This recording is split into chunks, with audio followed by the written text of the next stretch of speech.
Hello and welcome to What Moves Us, the podcast where we ask what moves us, or more accurately, what's going to move us in future. With the Rail Innovation Group's Johannah Randall and Liam Henderson, we look at debates, themes and decisions of the minute that will impact on the way we get about in the future.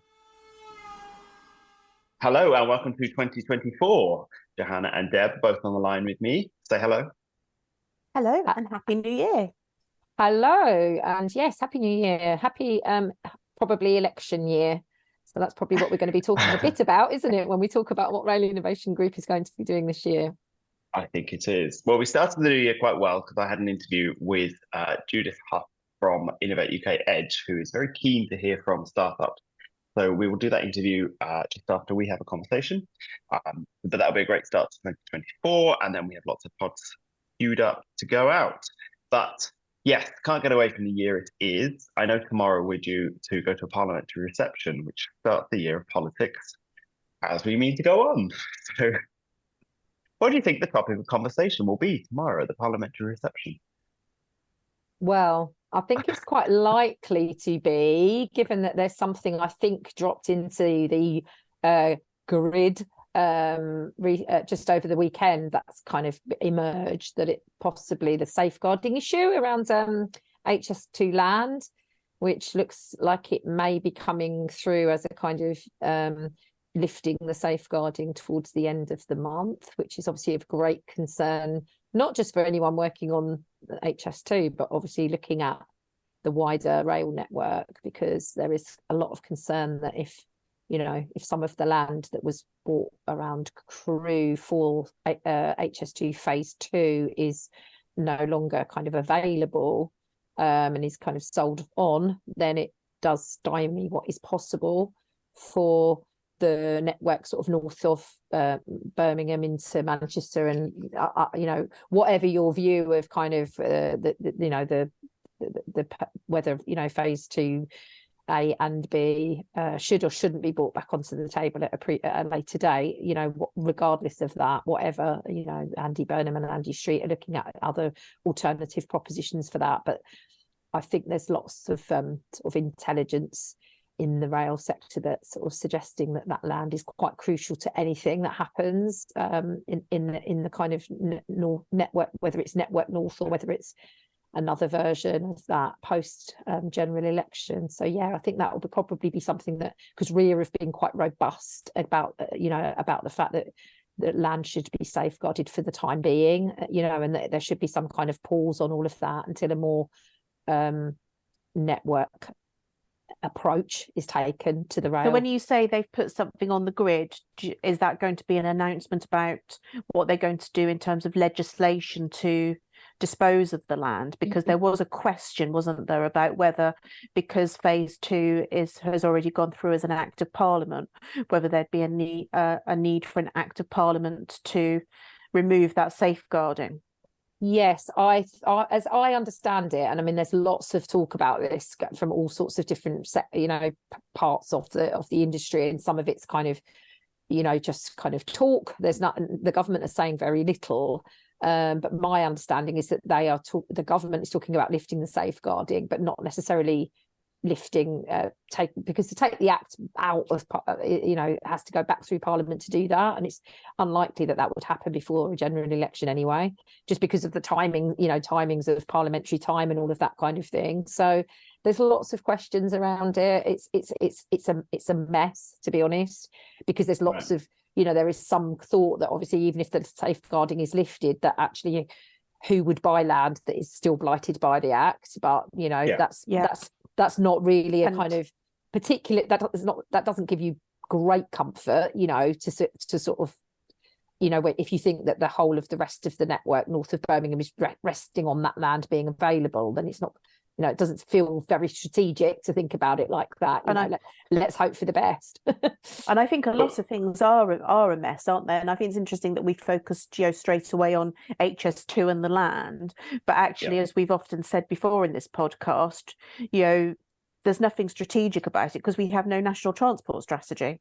Exactly, and I do think that it's really kind of brought that to the fore, that that actually, HS2 to some extent is almost like a tainted brand now because of the politics around it, and because of just generally over the course of the whole of the decade, more than a decade, that it's been kind of on the table as a kind of infrastructure project in this country, because it's never been really.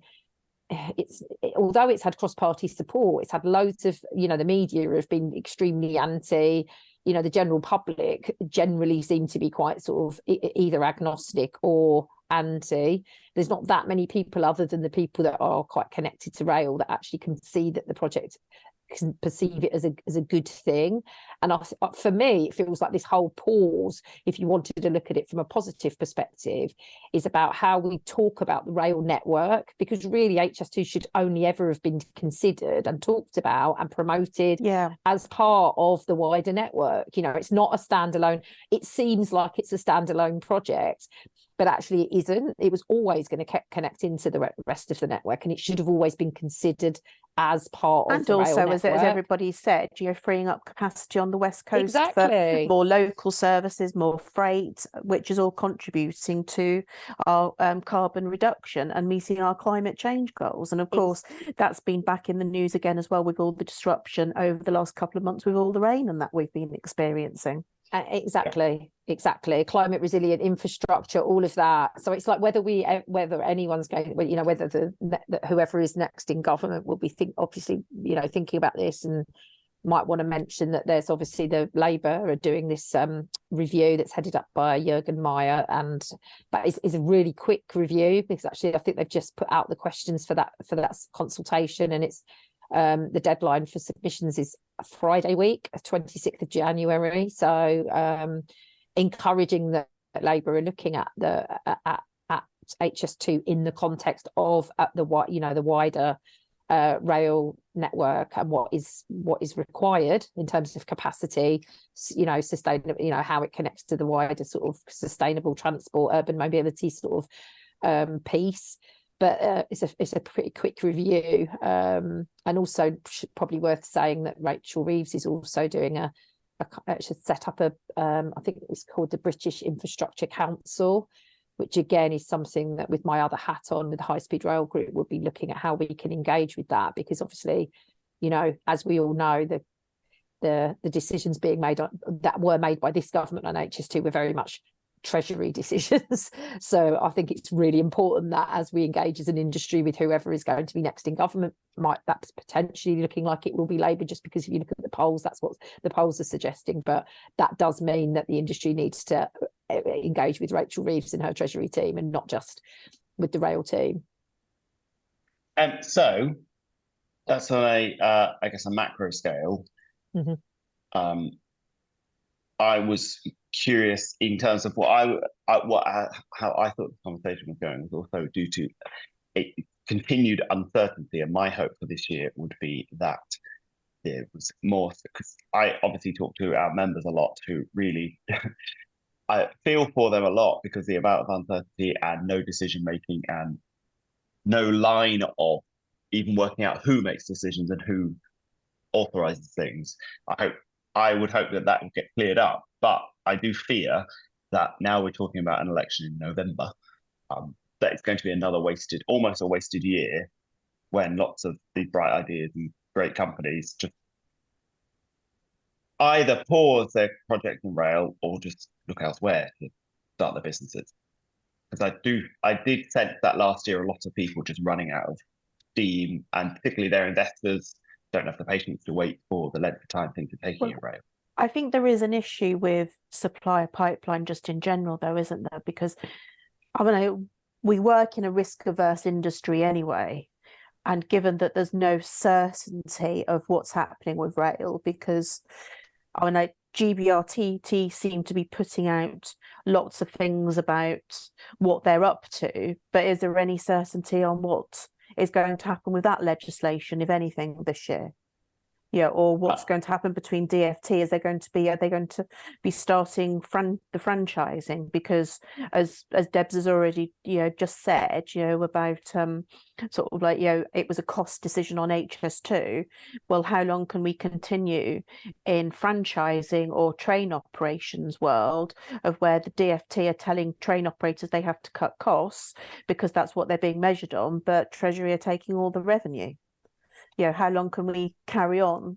Because in all that time, the industry is retracting, and so nobody wants to spend any money. And obviously, we know sort of like we've got threats of rolling stock companies saying that they've got to start, reducing, factories, and that's not good for UK PLC. No, do you get the sense? Do you get the sense that everyone in the industry and generally probably the civil service is just keeping the plate spinning just long enough, hoping for a radical change to happen?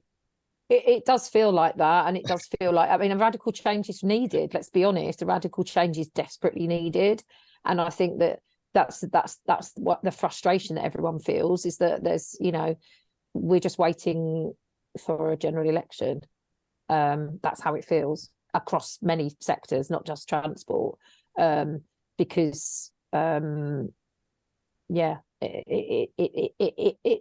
that's mostly particularly for rail, I think, because it was extremely frustrating to see a decision made on, I don't want to keep going on about HS2, but that's kind of my point of reference most of the time, that it wasn't a strategic decision for it was, so it feels like slightly purposeless to make these strategic kind of cases back to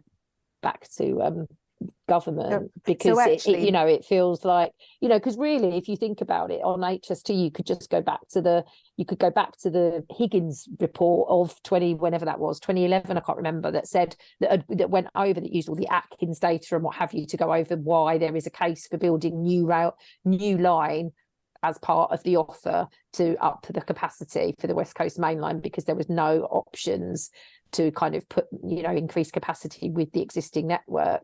And that's already been done. So for the government to turn around and say, oh, look, we don't actually need that second bit of HS2 because we can just sort of patch it together with what we've got. Well, we've already done that. We've already done that. That evidence is already there. It was there like 10 years ago. That's the whole point. If we could have done that, nobody would have been able to make the case for HS2.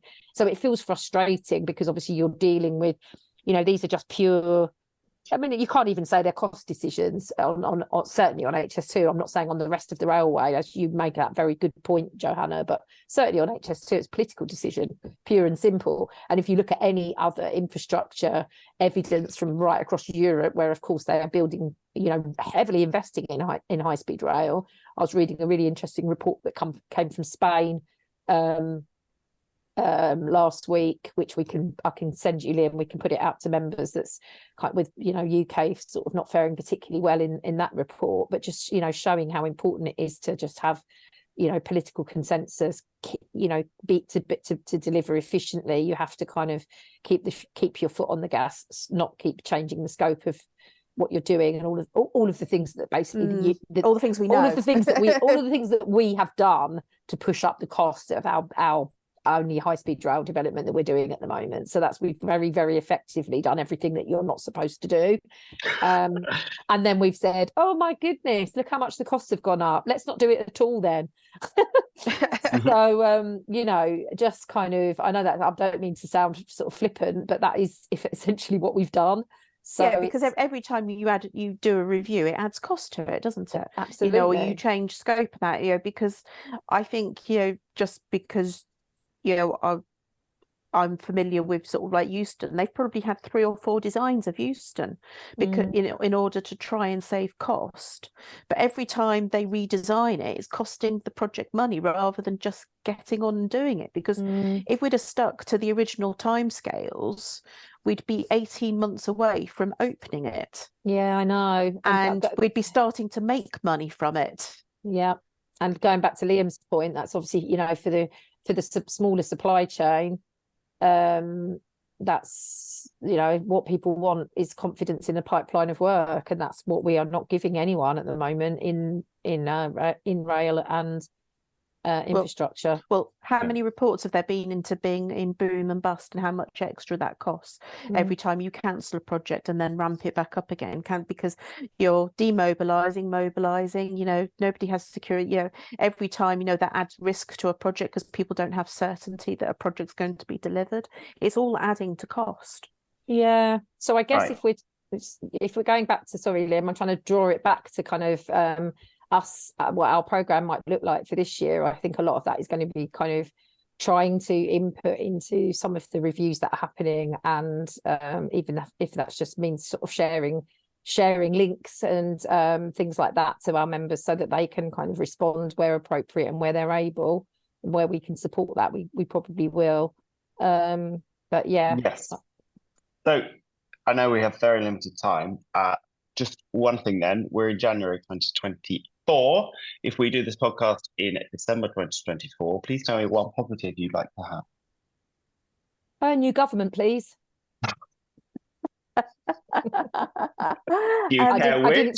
I would like to see, regardless of government, a recommitment to public transport and a move away from sort of like, thinking that car and aviation is the future for British transport policy.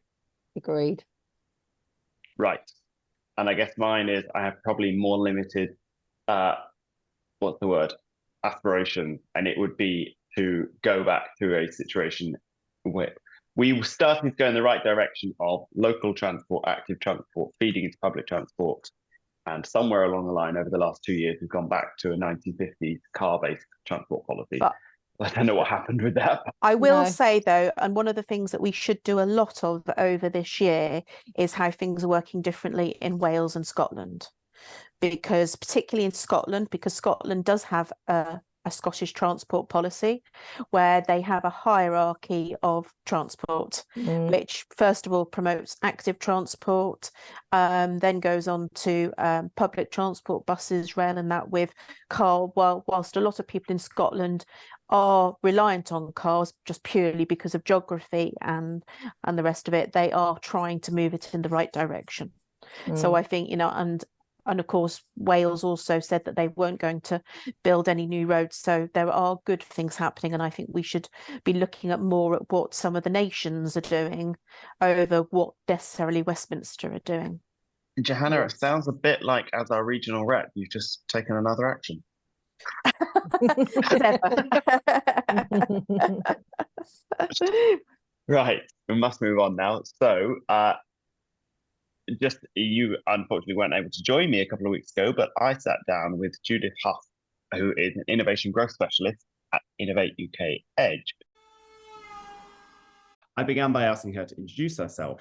I'm Jude Hough, and I'm an innovation growth specialist working in the West Midlands for Innovate UK. So I'm a former entrepreneur, and as with a lot of entrepreneurs, I'm now helping other people with entrepreneur and innovation. And specifically in the West Midlands, because it's a particularly overlooked part of the country. And obviously there's an awful lot goes on in London. There's pockets around the UK, but we're very targeted, and my particular interest is in the West Midlands. Right. A couple of questions that came up from that is, one, were you an entrepreneur in? Two, why is the West Midlands overlooked? So I am an entrepreneur because I created a product. Necessity was the mother of invention, which is probably very pertinent to the industry we're talking about today. But my necessity was the potty training of my son, because I was basically pretty awful at it. And he had some other stuff going on as well. And I invented a potty training product. And it is a case of, it was so obvious and no one else had thought of it. And I basically created a pad that might be used for something else for other people in other walks of life. But I applied it to children. No one had patented that concept for children. And my business partner and I did that. And then we took it to all the supermarkets in the UK, got into Sainsbury's and Morrison's, Tesco's, you name it, took it out to America.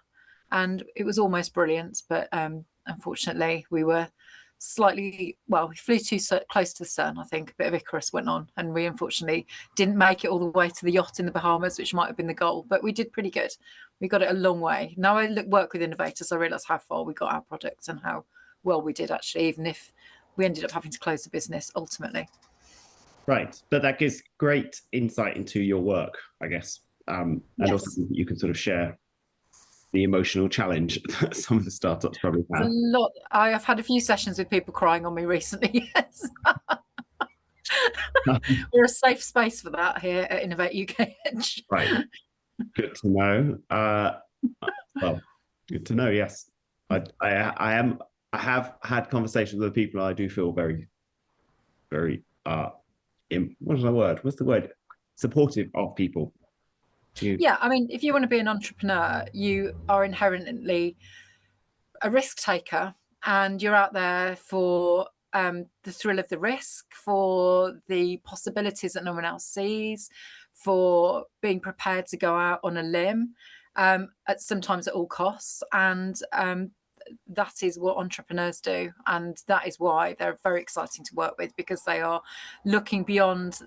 I mean, when I was doing my project, I was in between the nappy industry and the sanitary towel industry, and the stuff that lies in between the great big areas that are well known is where all the innovation and exciting stuff happens. So when we're taking bits that work across sectors, it just gets very exciting. And that's what I love. Cool. That is great. Can we just pick up on the West Midlands bit? Yes, you can. So every time I look at a map, it doesn't matter where I'm looking at it, not necessarily within Innovate UK, because we're very conscious of it and we're working hard. But there's always a great big hole around the West Midlands. And I just think we're sort of that bit that HS2 was just going to go straight past, where we were going to be driven over to the north and with a stop on the way. But Yeah, there's an awful lot going on around here. Pardon? You've got Few two stops. Now you're at the end of it. You're the destination. And yeah, but we're a very wide area. So the patch that I work on goes all the way across to the East Midlands, all the way to the borders of Wales. It reaches quite far up to the edges of Staffordshire, down to the edges of Gloucester. It's a huge patch of the country. It's not just Birmingham and around there. You know, lots of stuff going on in the shires. And I think it's quite a geographically broad area. So people miss great big chunks of the West Midlands. And that's what we're here to try and find. Okay, so tell us a bit more about what Innovate UK Edge is and what it does, and actually what you do.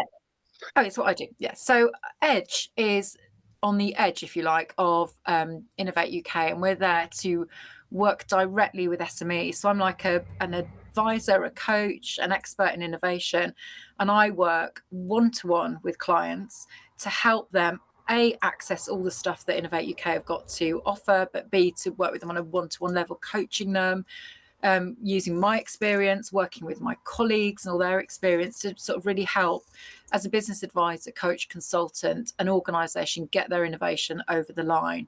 You know, I help people write grants, I help them identify opportunities within Innovate UK that they could work with, I hook them up to research organisations where they can start projects that can help them with their innovation. And sometimes we're a shoulder to cry on. Sometimes we're looking at sales and marketing. It's everything in the business. We are interested, and I'm interested in helping you with in order to get your innovation to market. And internationalisation is massive. We have a big international programme to help you get abroad with your innovation as well. Right. So is it open to everybody, or do you have to come through some channel? Or well, there's no sort of pass or fail. It's not like that, but we do have some criteria that we work with, and we're quite loose with the criteria. So you sort of have to speak to us. So it's not. I'm very conscious that people rule themselves out of coming forward for help, thinking they're not innovative enough. And often companies are innovating way more than they realise, and they don't realise that innovation isn't always just about a patent. It can be a process, a new way of going about things, linking together different things that no one's thought about before. And we can help with the pathway to IP. So what we're looking for is innovation is number one. We look for high growth. So we're not working with like brand new startups. You may have a startup idea within an existing organisation, but you tend to have got off the ground with your idea a little bit, maybe had a little bit of funding from yourself or started the business going forward, and you're looking to really scale with help with the innovation. So we look for about 20% growth year on year when your innovation's completed. And we're also looking for ambition to internationalise. That's really important, that we help UK PLC export its products and its innovations. And then do you focus on any particular innovations, or like do you have themes or challenges or anything? There are themes, and there's quite a big theme around mobility, but really we'll talk to anyone because innovation can come in any guise. We work across so many sectors.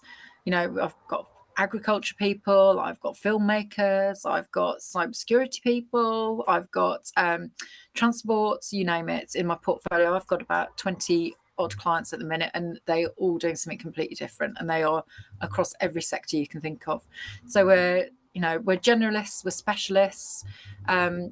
There's always somebody in the organisation who's worked in or around the sphere that you're working in. So if I don't know, I can go and ask a colleague, and we work really collaboratively like that to make sure that we're always getting expertise to the business that we're working with. Right. Okay. And how does an engagement start with you?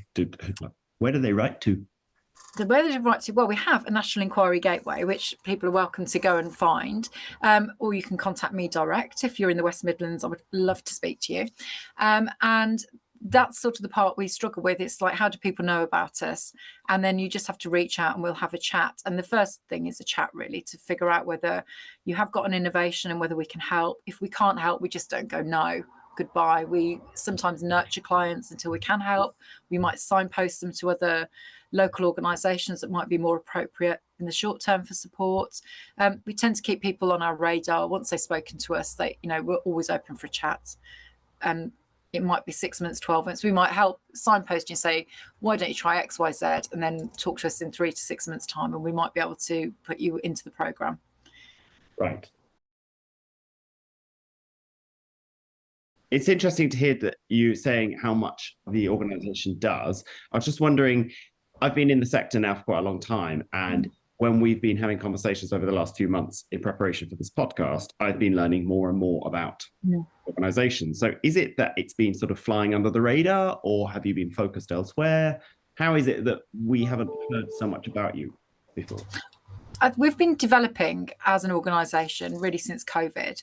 So I had help from former iterations of Innovate UK. They weren't called Innovate UK.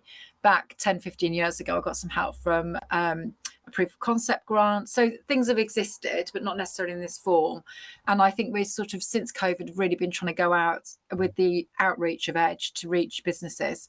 So there's been forms of funding centralised. I know personally, I can't speak on behalf of the whole of the organisation, but within the West Midlands, we have been quite hard to identify, and we're doing an awful lot of work now to try and reach out towards people, because and we're doing a lot of work on LinkedIn actually to find organisations, just to try and find people who don't know we exist. So I think you will see more from us, because we're just getting better at trying to find people.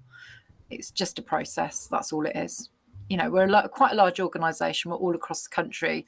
It's quite a lot of parts to coordinate. I think I'd probably put it like that. And we're sort of trying to penetrate areas as we grow. And I think, you know, the appetite for innovation is just growing. I think we're seeing as a country how much innovation is going to really drive us forward. Yeah. And all the opportunities there are, and all the stuff with AI, which is just mind-boggling right now and super exciting. Excellent. Come on to that probably. So when you do engage with someone, does start an engagement with you, how long is their engagement with you? How long do they spend talking to you? So we don't have a beginning or an end. We don't say it's 3 months and bust. It used to be a set amount of time, but now it's not. What we recognise is that organisations will come on board. They'll probably have a really productive 3 to 6 months. We'll put some work together. They might want to go away then and deliver that work, and we might put them on a pause, and then they'll come back to us. So the door's always open to then come back and reignite the relationship. So we're much more understanding of how organisations need to engage and disengage as they go forward, because it is time consuming. It's a commitment when you come into Edge as a business. You know, you have got to give up time to talk to me, to go and put actions in place, to talk to the people I connect you with. And so that's appropriate for some businesses, and then they need to go away and actually deliver and get on with their innovation. So I'd probably say 12 months is probably a good timeline to be working quite intensively, 6 to 12 months, and then there might be a pause. Okay. So you yourself, you're an innovation growth specialist. Can you tell us what that does? What's the day in the life of an innovation growth specialist? So I spend most of my day meeting clients, a lot of them virtually. I do go out, we're trying to see more face to face, but actually so many businesses have got rid of offices that there aren't any offices to meet people in. So we're still doing an awful lot virtually. But that's good for the busy. I mean, I think that's a bonus for an SME business who's busy to be able to get on and have a growth call with me without having to take half a day out of their life. I think that's a win.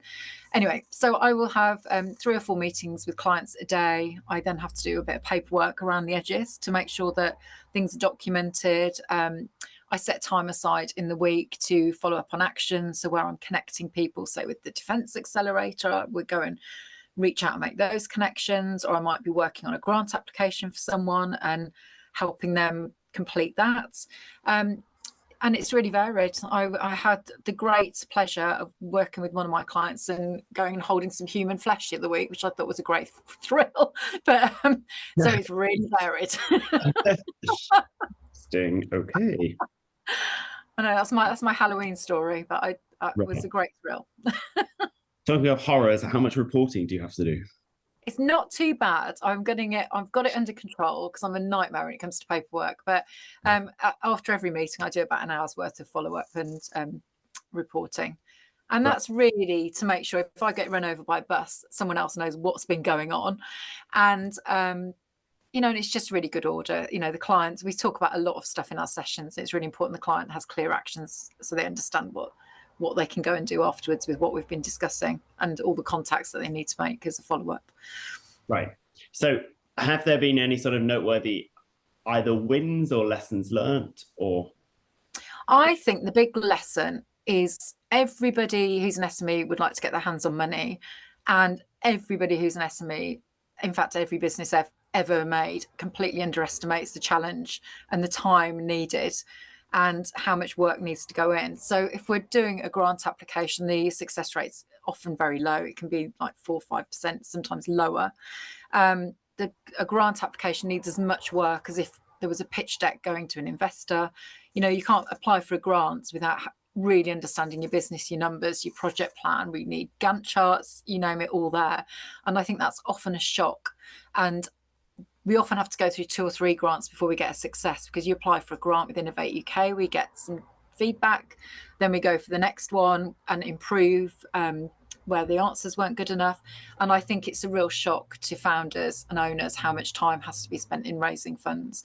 And SMEs underestimate how much they need the money in order to buy the capacity to innovate, because often if they're already a business, they're using all their resources keeping their business afloat, and to take people out of the business to innovate, it can be a challenge. So it's a chicken and egg. You need the money to create the capacity to get on with your innovation, but you need the time and energy to put into getting the money. No one's just going to give you money because you say it's a great idea. You've got to go and prove it. There's a lot of work in fundraising. Just thinking of that though, and particularly in terms of public grants, do you think that by making public grants so hard to get, we'll almost stifle innovation because a lot of it gets lost by the wayside? I would love to give everyone who came with a good idea money, but the truth of it is it does sort out the wood from the chaff, because you have to be committed for the long haul when you're innovating. We said at the beginning about the tears that are shed. It's never easy. And I think if you can see through a grant application process and get the answers right and win it, then you've shown true determination. So there is something in the process that works, although it is always frustrating because there are many, many people who deserve grants that don't win them. So it's a bit of chicken and egg in that sense as well. Okay. And have you come across any very horror stories of people that weren't prepared?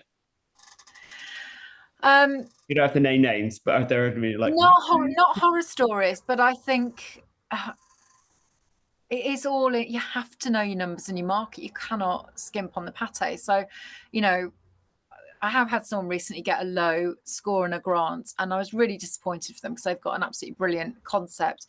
But the truth of it is, it was a fast application done at the last minute. And, the work, it just takes a lot of work to pull the numbers together. And to do there's a lot of grants require additional appendices. And by that, we mean Gantt charts, full project plans, things like that just take time. They can't be they can't be rushed, and they have to make sense in the concept of a grant as well.